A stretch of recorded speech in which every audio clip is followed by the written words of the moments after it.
I've been dying to have many conversations with you. No, I'm so excited. Without a mic. And then I'm like, okay, let's do some on mic. I'm so excited for this episode.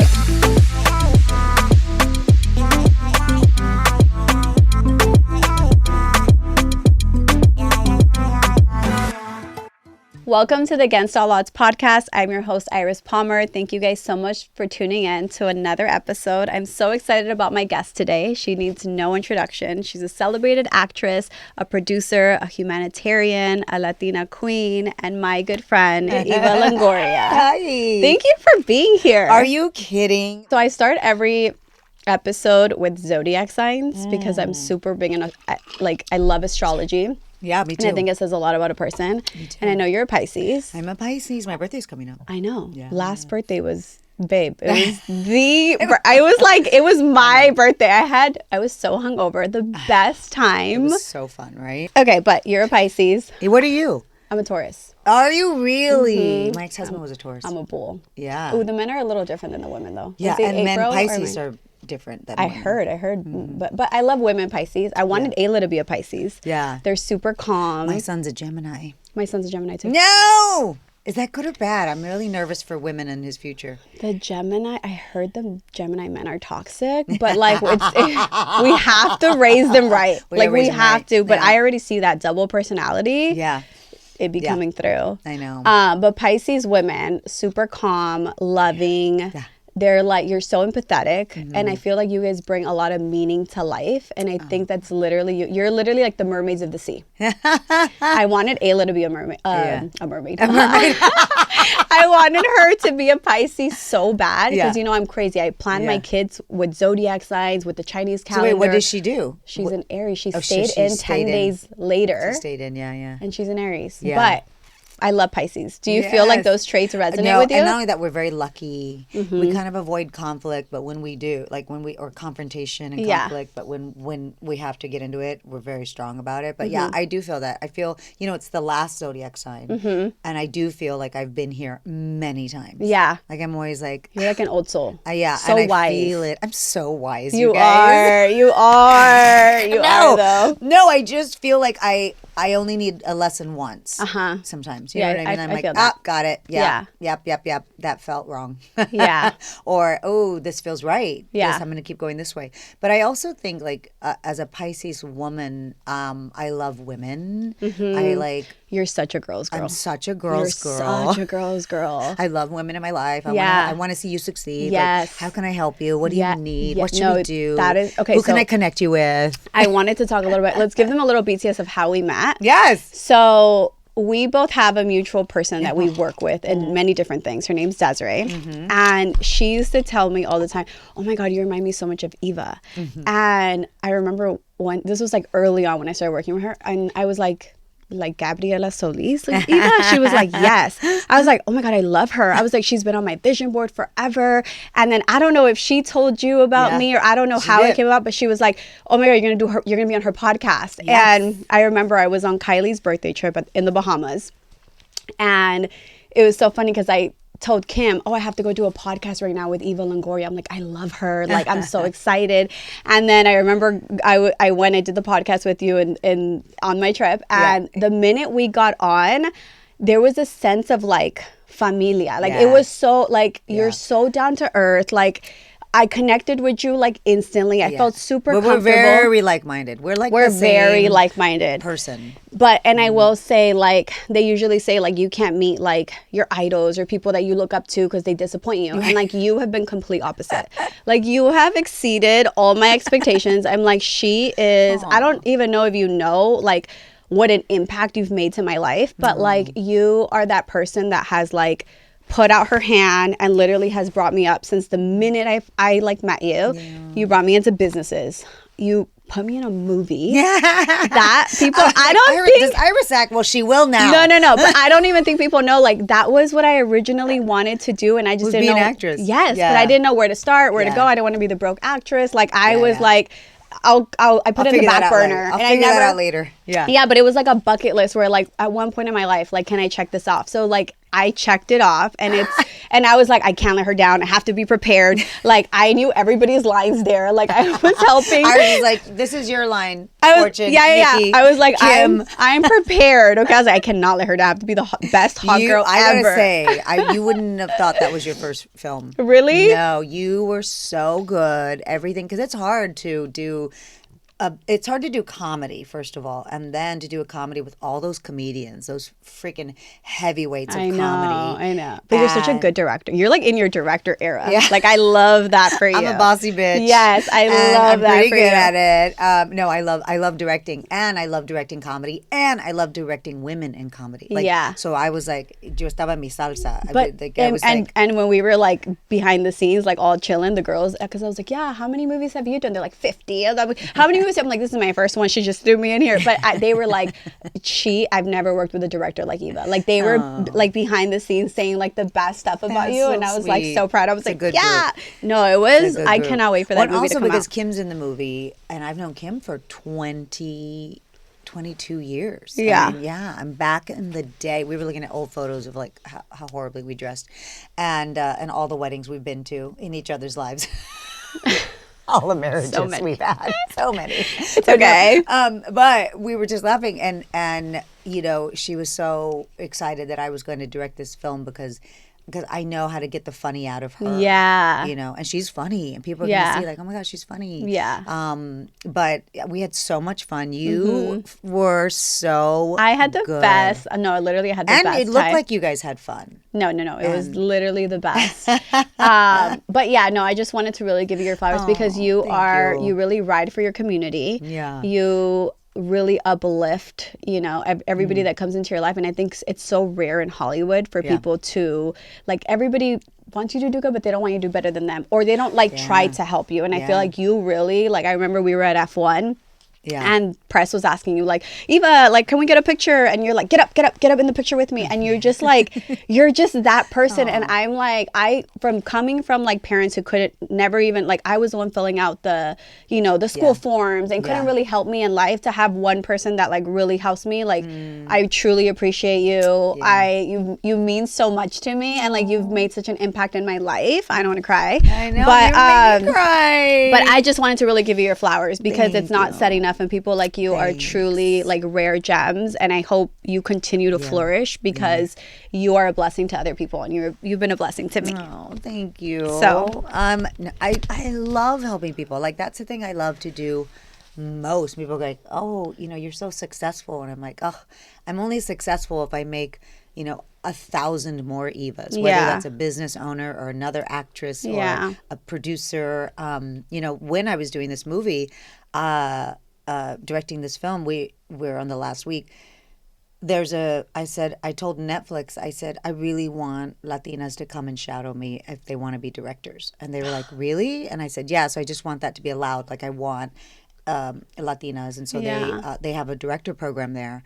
And I said, I just want women. That's fire. And then I was like, but how many Latinas are in the program? And they were like, oh, yeah. So like almost daily I had a different Latina on set, and I said, what do you need to know? Like, what? And these are directors that have done like a $1 million movie. No, I love that because or $3 million movie. But nobody fights for us like that. No, like even in our contracts, everything, it's like they know our worth, but they don't want to pay us that. They're like, you know what I mean? And it does suck. And we're the consumers.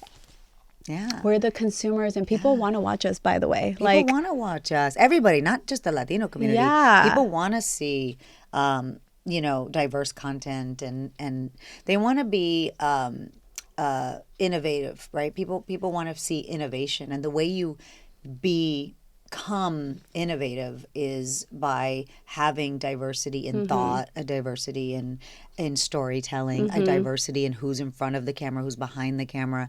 And and so for me, that's why I love being a director so much, is because I get to hire.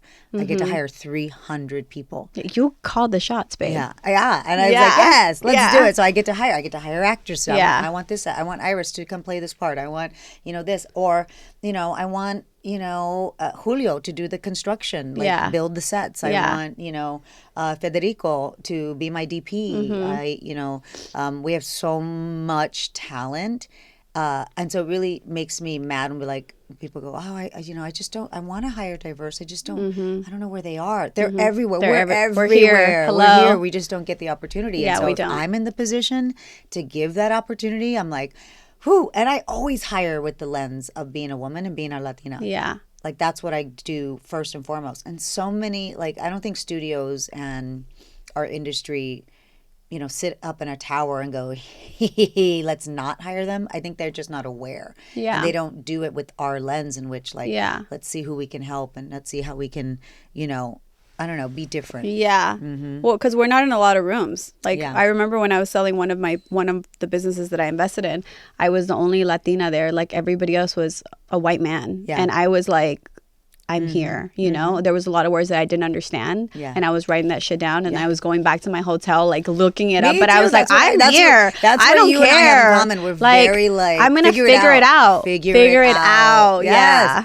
I don't know how to do it. I don't even know that word. I remember when I started directing, I would go, so I want the camera to go like, boom, right? Like, whoosh. I want it to go like, whoosh, and then pow. And then DPs go, oh, okay, so you want to do that on a steady camera. You want to, hide the zoom in a push, and they would say those things, and I would go back and I'd write it down. You're like, now I know the lingo. Now I know what it means. Yeah. But I just would like do sound effects of like, I want it to be like, yeah, boom, and then, oh, okay. So I'd say, I want it to feel more intimate. Yeah. And he goes, okay, let me change the lens to 100. And then I was like, well, what does that do?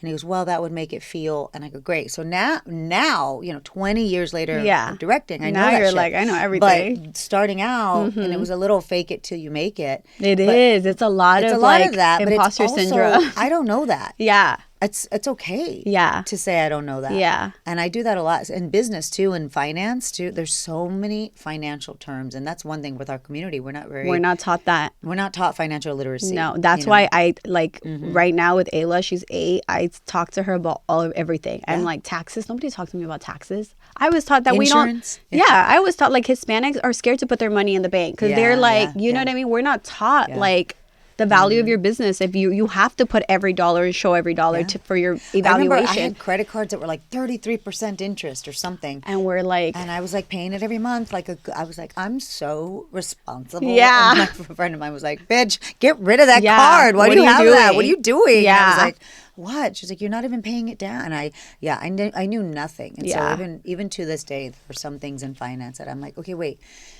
Talk to me like I'm a toddler. So if I do this, then this goes there and that goes there. And they're like, yes. When I'm investing in businesses, I'm like, what would I get back if this business sells for? Yeah. And how long? What is my return? Yeah. But now it's great because I do like to advise people. I remember, we were doing a deal. We were buying a company. My Hyphenate Media was buying a company.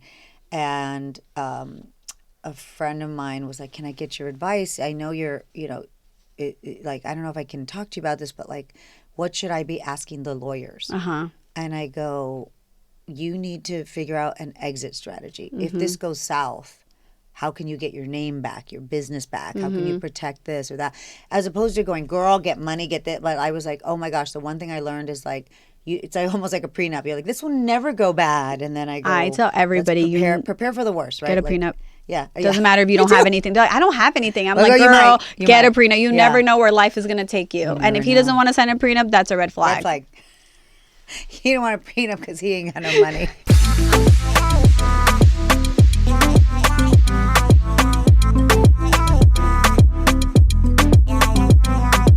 Okay, let's take it back to like young Eva. Like growing up, like did you always aspire to be an actress? No. Oh my God. What did you want to be? I come from a very academic family. So everybody's teachers and professors in my family. My mom's a teacher.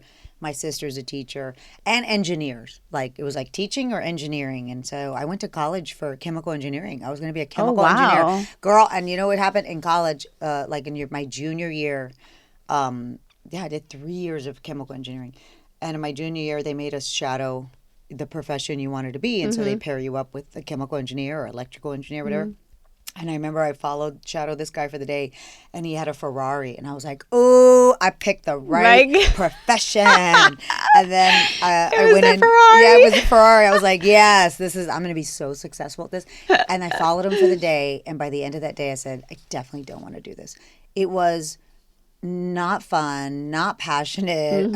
It was like so stressful. It was like, and I go, God, I don't think all of that it was worth the Ferrari. Right. You know what I mean? Like I was just thinking like, oh, what would make me more money? And that's when I'm like my senior year in college, I just pivoted to education, and then I ended up getting my bachelor's degree in education. But it's interesting, like what you think you're going to be, and then it's you just never go, that. I know. And it's never that. Yeah. And then I graduated college. I had my bachelor's degree. And I had won a beauty pageant. I was Miss Corpus Christi 1998. Oh my God, I could totally see that. Wow. Put the picture up. I could totally see that. I look older in that photo than I do now. Like a girl, my hair, my makeup was crazy. And I kind of accidentally won because I wasn't even a pageant girl either. I was trying to win You are money. Lucky. Yeah, Pisces are lucky. Yeah. Pisces are lucky. We have a lucky star. It doesn't mean we sit back and things happen to us. It just means whatever I put my energy and mind to, manifestation. Yeah. I have to be careful with what I manifest. Me too. That shit comes true. Yes. Yes, and I'm always like, let me think about it. Let me think. Yeah. Because I get like, be careful what you wish for has definitely been my life. Yes. But so that's what happened was I through this pageant that I won, in the prize package was like a trip to LA. And I was like, oh, that'd be fun. Like I've never been to California. I haven't been to. And then I got here, and I was supposed to be here like a week, and I landed, and I had to do this like little acting seminar workshop thing, and I was like, I just want to get that out of the way so I could go to the beach, and so I could like, I just wanted to visit California. Yeah. Like, oh my God, palm trees. Yeah. Being like from a small town in Texas, this was like, oh my God. And I fell in love with Los Angeles, and I did really well at these workshops. So well that all these managers and agents wanted to sign me, and I was like, sign what? What do you mean sign what? Like, what do you mean? I had no idea what that meant. And it was like during the Latin craze, like J-Lo was popping off, and Ricky Martin and La Vida Loca was happening, and they were like, girl, as a Latina in Hollywood, you're gonna kill it right now. And I was like, okay, I'm gonna be an actress, just like that. You know what? I'm going to be an actress. And I call my mom, and I just never went home. And I called my mom, and I was like, Mom, send me all my clothes. And I had like, I think I had like $200 in my savings account. And my mom goes, what are you going to do? And I was like, I'll figure it out. I guess I got to find a place to live. That's crazy. Literally found a place to live with 4 roommates that were all struggling actors. And we got a 1-bedroom apartment for like $400 a month, and we all could not afford, like, I was like, how am I going to make $100 a month? And like, and I need a car to get around. And is that when you booked Desperate Housewives? No, girl, that's when. And I was like, okay, well, I want to be an actress. Like, what do I do? And so there was like little workshops and things like, you got to get headshots, you got to get an agent, you got to, whatever. And then I did extra work for 2 years because I just wanted to be on a set. And I was an extra for 2 years. Wow, you're really grinding. Yeah. But what I did when I moved to Hollywood was I went to a temp agency to get a job. Because I was like, okay, I have a degree, so I can temp. I can get like a job here and there. And the temp agency hired me. Like when I was there in the lobby. And they were like, do you speak Spanish? And I go, yeah. And I didn't. I just said yes. And they go, okay, great. Because it'd be great if you're bilingual. And the CEO saw me in the lobby filling out forms, and he called me back. He goes, what are you applying for? And I said, well, anything, typing, administrative assistant, anything. And he goes, why don't you work here? And I go, well, what is here? And he goes, well, you find people jobs. And I said, oh, okay. Well, how much does it pay? Facts. And he goes, well, you can make a base salary or you can make commission. And I didn't know. You were like, commission. I loved all my commission jobs. Yes. But I didn't know what it meant. I didn't know what either. I was like, what the fuck is a base salary? And what the fuck I didn't know either of those terms in this moment. So I asked him, I was like, well, what is base salary? He goes, well, base salary means you only make this much. But commission means you can make as much as you want. And I go, that one, I want that one. Yeah. I want that one. Because I knew I was like, I'll bang it out. Yeah. Don't give me a commission structure. Yeah. And I did so well. Like within a month, I was fine. Like I had an apartment, I bought my car. Like, And he came back to me and he goes, so the commission structure wasn't set up for the volume you're doing. That's how, like, I was just like, oh, this is easy. So what do? I find these jobs and I find these people and I just put them together. And he was like, yeah. So he had always said, like, you got to give up this acting dream. You're so good in corporate America. And I was like, no, I'm going to be an actor. This is like my little side thing. And I did it so well. Because I just have a business mind. And I was like, okay, so if I do this. Just in your blood. Yeah. I was just like, this is so easy. Why doesn't everybody do this? And then I got 1 line. And then I got 2 lines, and then I got 4 lines, and then I got a co-star. So I really touched every rung of the ladder. Yeah. And then my first big break was Young and the Restless. And I was the first Latina series regular on Young and the Restless. You almost didn't take the role of Gabrielle Solis, right? Yeah, I almost didn't. Why? Because, so I did Young and the Restless. Then after that, I did a show called Dragnet, which got canceled right away. But that was for ABC. And ABC wanted to do a holding deal for me because they were like, oh, she's kind of talented and she's Latina. So they wanted to lock you in. They wanted to lock, but that means you can't audition for anything. Yeah. You have to wait until they have something. But they do pay you. Oh, like, they do pay you? Yeah. Okay. They pay you a holding fee, but it's just like, enough to survive to not take jobs. Right. And so they gave me the script, Desperate Housewives, before I went into this holding deal. But they were like, and by the way, there's this show we may make. And it was the pilot of Desperate Housewives. And I just read my part. I was like, oh my God, Gabby's amazing. And then at the same time, I was offered a role on like Hawaii PD or some Hawaiian cop show. I can't even remember. And that was 2 series. I offered it to me. Like I didn't have to audition. Desperate Housewives, I had to audition. We didn't know if it was going to be So you're like, I have a for sure job here and like a maybe here. And then this weird script called Desperate Housewives because it was like a dramedy. It wasn't really a drama. It wasn't really a comedy. And I was like, I don't think that's going to go anywhere. Yeah. You're like, what is this? I think I'm going to do the Hawaii cop thing. And then when they told me I was a uniformed cop, I didn't want to wear the outfit. I was like, ew, I have to be in that like thing all the time. Like, no, babe. But I did want to go to Hawaii because I hadn't been to Hawaii. And I was like, oh, like to shoot in Hawaii? That sounds fun. So then I did end up auditioning again. And I had to go back so many times until I got the role of Desperate Housewives. And that's really, that changed my life. Yeah. For sure. That was crazy. That was crazy. Even till this day, do you know? Like, I don't know, lately, it's just been all over I know. TikTok. Yeah. Yes. People, especially Gabby's lines. People Gabby and Juanita, like Ayla, be in the car. And I'm like, what are you listening to? She was like, Mom, it's Gabriella and Juanita. And I'm like, you know that's Eva. She's like, what? I'm like, that's Eva. I know, baby. She's dying to meet you, by the way. Like, it's so funny. She dances so good. Yeah, she does. Oh my God. She does. I wish I danced like that. Me too. I was like, dang, I wish my mom had put me in dance. So you've definitely like negotiated a lot of businesses, a lot of contracts, I'm sure. But let me tell you something. I feel like I've said this story, but I haven't said it in a long time. But like when I was a headhunter and auditioning. So I was working at the temp agency and still working. And then when I got Young and the Restless, it didn't pay anything. It didn't pay as much as what I was making at the temp agency. So I kept that job, while I was on Young and the Restless. And I was hiding the fact that I was an actress to my clients because then they were like, I didn't want them to think like I was a dumb actress or like I wasn't smart. Until one day, one of my clients goes, are you on a soap opera? Are you on Young and the Restless? And I said, oh, no, that's not me. That's not me. I would like deny it because I didn't want them to think I wasn't good at this job. Yeah. You're like, I want you to take me seriously. Take me seriously as this, corporate person. And then I would be in my dressing room doing my work and negotiating salaries for people and 401k stock options. You've always worn multiple hats. I've always had 10 jobs. Yes. Always. So I'm in my dressing room at Young and the Restless. I'm like, okay, they're like ready on set. I'm like, okay, all right, I'm going to have to call you back. And then I would go and act. Yeah. And then I would come back to my dressing room and I would do it. So like I've always been a hustler. That was that was in my blood. Yeah. And that's why then I was on Desperate Housewives. And when I was on Desperate Housewives, I still felt like I'm not reaching my full potential. And that's when I knew I wanted to direct and I wanted to produce and I wanted to do more than like stand on a mark and say lines. Yeah. And what do you feel like what do you feel like every woman should negotiate in a contract or a business deal?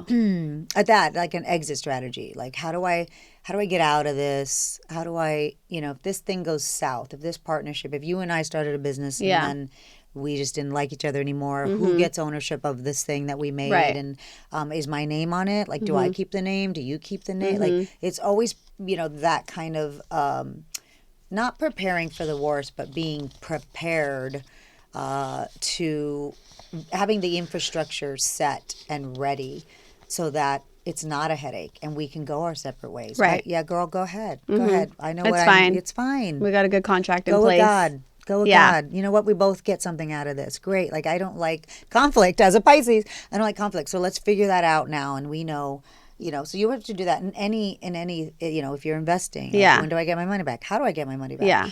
What happens if I lose my money in this? Like all the uncomfortable questions that you're ask. uncomfortable to ask. Ask them. Speaking of uncomfortable, don't you feel like, not don't you feel like, but do you feel like being a successful woman and dating can be intimidating for men? For men, yeah. But also like, do you feel like it's intimidating? Well, I'm married. But you're talking about like when I was younger? Yeah, when you were younger. Well, like, it's so crazy because I've always had been in a relationship. Like when Desperate Housewives hit, I was already with Tony. But do you feel like your success bothered him, or no. he was fine? I haven't ever met men like that. Like, I haven't. No, that's so good. Yeah, no, like he because I feel like a lot of men say like they want a successful woman until they have a successful woman, and then it's like, oh, it's too much for me. Do you know what I mean? You have dated pretty good men that are very secure, and like your success hasn't bothered them. No. When I was married to Tony, it didn't bother him at all, and he was in such a different world as well. Like being an athlete, and he had his, we were like, and we both were like, he was like, a rookie, and I was the baby on the show, so we had kind of come into our primes at the same time and together, so we leaned on each other for that. But I will tell you, my husband Pepe, he is like, I love Pepe, the biggest cheerleader. Yeah. And that's rare. I will say that. Like, that's rare. Like, if anybody calls I feel him like Pepe, Mr. Longoria, he's like, that's right. That's right. I am. Yeah, no, I feel like he is, he's such a gem, for you. Like, he's such a gem. He lets you be you, and I think that's so important. Like, I feel like you don't have to shrink yourself for him ever. No, he loves when he'll sit back and let you, like, in Miami, he, like, sits back. He lets you do you. Like, it's like... dancing on the table. Yeah. He's like, go. But like, in my businesses, because he's a businessman... he knows what it takes to be successful, and he's like, go, do it, be that person. And it just makes him, when I shine, it really makes him happy. And him, like, I love being Mrs. Baston. I love, being this executive's wife. I have to make dinner because he has he has clients coming over, and I've got to, figure out, what am I going to make, and how many are there, and what do they eat? And so I'm super domestic. Yeah. And also a boss bitch. You know what I mean? And I think like it's okay to be all those things. Yeah. And I think like there's, and that's the thing. It's like people try to box you in, like you're either a stay-at-home mom, or you're either this, or you're neglecting, but it's like we both do it all. Like we have men, we have kids, we work, we have businesses, like there you can do it all, not at the same time, and you need help, but you need a village, and you need to create your team, but it's doable. Like some days you're going to be 50% short on motherhood, and you're going to be 100% in your career, but like it is doable with the right people and the right partner. Yeah. And also like it's sometimes you do want to sit back and not drive. Yeah.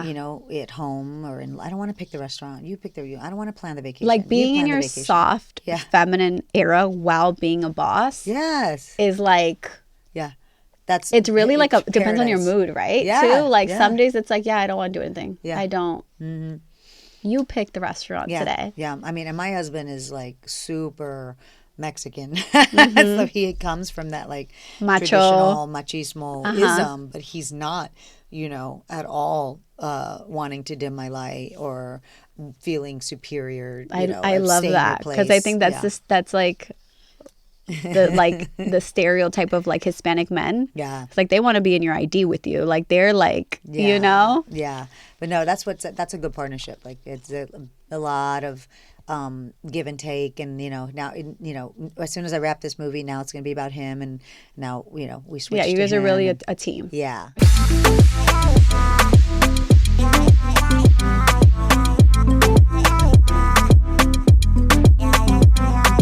So I think you've defined the odds twice. By more than multiple times. And I think people don't talk about that. Like, you've had a lot of successful moments, but to keep being successful, it's a whole nother beast. Yeah.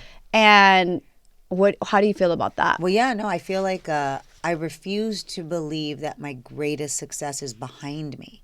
Uh-huh. You know what I mean? Like, I think it's still in front of me. Yeah. And people go, oh my God, you were on that big show, Desperate Housewives. Yeah. That was like, oh, and that was 20 years ago. I'm like, yeah, that was 20 years ago. Yeah. Like, I'm not. I've ridden that wave to the shore. Now I'm on another wave. Yeah. Right? And then I have my businesses. I have my directing career. I have like different dreams and different goals, and that just keeps changing and evolving. But yeah, I don't. Yeah, like when people tell me like, "Oh, you're so successful, and I'm like, I haven't even reached my potential. Yes. Like I'm just starting. You know what I mean? That's how I feel. Yeah, it's like I feel like I'm always like right now. I'm like I'm in the grind right now. Like and it's like, what are you grinding for? I'm like for life, for all of my goals. Like I'm not stopping. Yeah, I feel that way too. Yeah, and it's not a money thing. It is.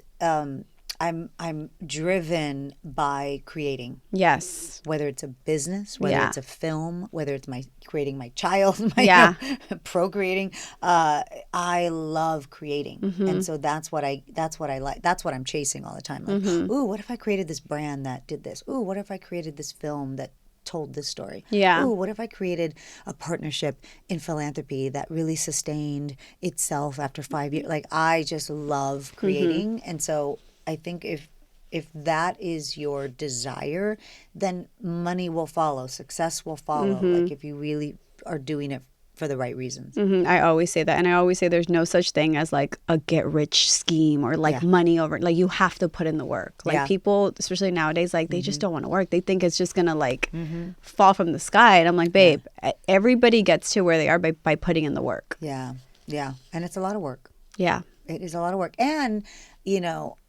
I think also now that I'm older, now that I'm 50, now I'm on the other side of 50, that it's so easy to see those opportunities worth chasing. Where when I was younger, whenever I was your age, I wanted to say yes to everything, and I think young people should, like, let me try that, let me do that, let me move there, let me move to Hollywood, let me try that, let me say yes to everything. Yeah, that was for me. Like, this year I was like, I'm gonna do everything that I'm uncomfortable doing. Like, I'm just gonna say yes. Like, yes to a podcast, yes to acting, yes, like, because normally I'm such a tourist. Like, we stay in our comfort, and we're like, I'm comfortable, I'm good, I have money to pay my bills, like, I'm good, you know. And it's like, no. Also, like, opportunities are only going to knock for so long. So it's like, take them. Yes. So like that's like what I'm in right now. Like, this year, I'm like I'm doing it. Like, You're doing in your it yes all. era. Yeah. Or you know how I'm in sometimes my no era. Really, I'm like yes to opportunities, no to like things that drain me, or like just the going out, or like I'm very intentional. If I'm going for your birthday, that I love you, someone celebrate someone that means something. I'm gonna show up for your business because I'm here to support you. You know what I mean? Yeah. But like. Yeah, just wasting my time. No, I'm so sorry. I have kids. I'm tired. I'm running businesses. Like, no. I know. I want to be in my pajamas, watching a good show. Oh, I love being at home in my pajamas. I know. I love like hearing people's stories, and I love an unseen scene. So like a scene that people don't know, or like a person that like helped you in your career that like people don't know, or something that like, let's say a scene that really resonated with you. Like, for me, I walked into a Buddhist temple because I was like, what do Buddhists believe in? And this lady was like, taught me the chant, and then told me, make a vision board, chant for 60 days, and everything on your vision board is going to come true. And that's how I started doing vision boards. This was like 2013. Yeah. And you were on my vision board. Like, I had put like, I want a Chanel bag, I want a Rolex, everything that I couldn't afford. I just put everything on my vision board. Now I'm very intentional with my vision board because everything came true. And like manifestation and everything. But like, people don't know that I just walked into a random random Buddhist temple, and like that changed my life on like manifesting, and like I don't share my vision boards with nobody. They're so personal for me. I do them every year now. Yeah. But like, what's an unseen scene of your life that people don't know? That people don't know. I mean, I was surrounded by amazing women as a child. I have 3 sisters. I have 9 aunts. You know, I only have women in my family, and all the women in my family are successful. They're independent. They're financially secure. They're well traveled. Like I remember my aunt brought me back a doll from Hong Kong one time, and I was like, what? Your family is like a dream. And we weren't rich. We were just, everybody was cool. You know what I mean? Like I didn't have new shoes all the time, but I just remember like my Aunt Elsa, she was really, really influential in who I am. Taught me how to cook and taught me how to be make a house a home, and really how to carry yourself in public, and how to dress for the job you want. And you know, she was like definitely that person that changed my life. When I said I'm moving to Hollywood, I'm gonna stay in Hollywood, and she said, well, okay, just grow where you're planted. And I was like, grow where you're planted? And she's like, if that's where you wanna be, plant yourself, put your roots down, grow where you're planted, and grow, and just grow. Yeah. And I was like, okay. And then she goes, well, honey, no matter what you do, you're gonna be successful. And she always said that. Like if I was going to be a dentist or a chemical engineer or a lawyer or whatever, she goes, well, you're going to be successful. So she really believed in you. Yeah, but everybody around me believed in me and my sisters and them. And so they were all like, oh, that's cool. You're going to be an actor. Like they didn't go like, are you sure you want to be an actor? They were like, oh my God, that's so great. You're going to be an actress. Yeah. Like they saw it too. Yeah. That's so important. Because with me, it was the opposite. Like everybody was like, don't do it. You're going to do a business. Like, oh no. Like my dad was like, no, mija, just go stay in school. And like no one saw the vision. Like I even like my ex-husband at the time was like, you can't make that much money with lashes. And I'm like, oh no, I'm good. And I'm so stubborn that like when people don't, like I'm like, all I need is myself to believe in me. I'm gonna do it, you know? Like, and even in businesses, when I've invested it, I just have a gut feeling. Even your financial advisor would be like, no, don't do this, or it's not a good deal. I'm like, no, I believe in the product. I feel it. Like I'm gonna do it, you know? But with me, it was the opposite. Like, I feel like your family, that's how I am with Ayla. I'm very like, you can do you know what I mean? You could do anything. Like, you want to do that? Let's try it. I want to create clothes, mom. Okay, let's do it. Like, let's try it. Yeah. I think it's so important. That really, people are like, why are you such an optimist? I'm like, I was just born that way. Like the glass is absolutely half full. No, I love that. I think it's all going to work out. Isn't this great? I remember when I was auditioning for Desperate Housewives, I was auditioning for Hitch as well, that movie with Will Smith and Eva Mendes. And I remember being in like the waiting room with like all the other Latina actresses, and I didn't get it. And I go, oh my God, that means something else amazing is coming. I always tell Ayla that. I'm like, babe, you're going to book the right role. Don't worry. She's like, did I book this? I'm like, no. I'm like, it probably wasn't meant for you. Like, whatever is meant for you is going to be for you. And it's okay. You have something bigger coming. Like, But I always believe that. I'm like, oh my God, that means something bigger is coming. Yeah. I have very tough skin that way. I don't take anything personal, and I don't have an ego when it comes to things like that. Like, that's the best way you can be. That's the best way. People are like, you can't do it. I'm like, okay, sure. We end the show with dropping gems. Dropping gems? So just drop a gem for everybody listening. Oh, wait, but another unseen thing, was Dolores Huerta. I met, I come from a very philanthropic family. My sister has special needs, so we were very involved in charities and giving back and community programs and things. And so when I moved to Hollywood, I immediately found my group of philanthropic friends. Like they were like the ones who did the marches, and the ones who were like advocating for farm workers, and so I was at somebody's house for dinner. I was not famous. I was just a little Latina with a bunch of other Latino activists, and Dolores Huerta was there in the living room, and she was like talking to all of us, and she looked at me and she said, what do you do? And I said, I'm an actress. Well, I mean, I'm pursuing acting. I'm waiting to make it. And she said, well, one day you're going to have a voice, so be sure you have something to say. I love that. Wow. And I was not famous. I was not. And that's when I had already decided I wanted to get my master's degree in Chicano studies and went back and did all that. But I was like, okay, what am I going to say? What do I want to say? What do I want to say? Oh, I'm going to have a voice one day. Oh, I wonder what I'm, And so carrying that with me throughout my whole life, that was like a very big moment in my life that I will never forget where I was when she told me that. And you are so like loud about like everything you believe in, everything you stand. We have to be. But also at the same time, like I was talking about this with other people, especially with like us being Latinas, we and being in the Latino community of influencers and celebrity and all of that. Like we have a cross to bear, which is like speaking out for our community, speaking out against the harm that's being done against our community, whether it's ICE or immigration or, disenfranchising us to vote, there's so many, socioeconomic inequality, environmental racism, like whatever, housing.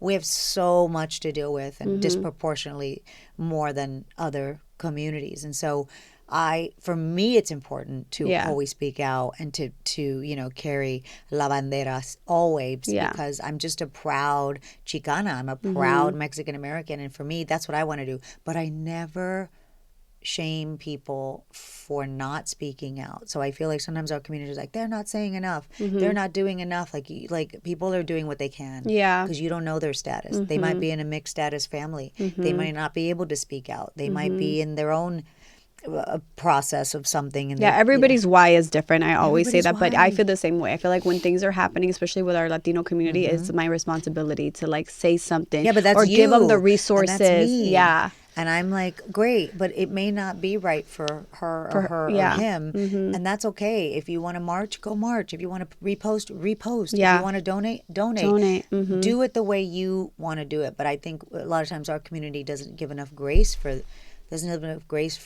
other people, and we have to recognize our allies. I'm an ally. You're an ally. I'm always going to stand up for my community. So let's really support the people that we know. Like, okay, let's focus on the problems. Yeah. And save all of this energy to fight the problems. Exactly. And not attacking each other. Exactly. Sometimes I feel that happens.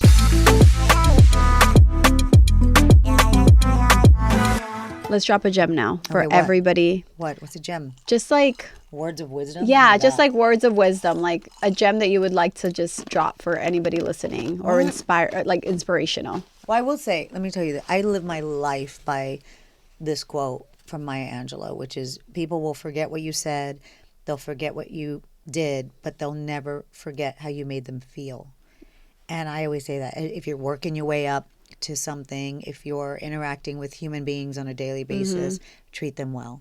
Treat them well. Don't ever disrespect, mistreat, anybody that's in your path. Be the light of their day. And that's how, like, when I'm on set, I'm like, I'm going to be the light of everybody's day. Any interaction I have will be an interaction with God. Because God is going to come through me, and I'm not, that's why I don't have a temper. We're running behind. I'm not really have anxiety. I'm not stressed out. Things are going to work out. Could you do me a favor? Could you move, could we move a little faster? Yeah. And I always find too, like as a director too, and being on a movie set, everybody's professional. Everybody's doing their job.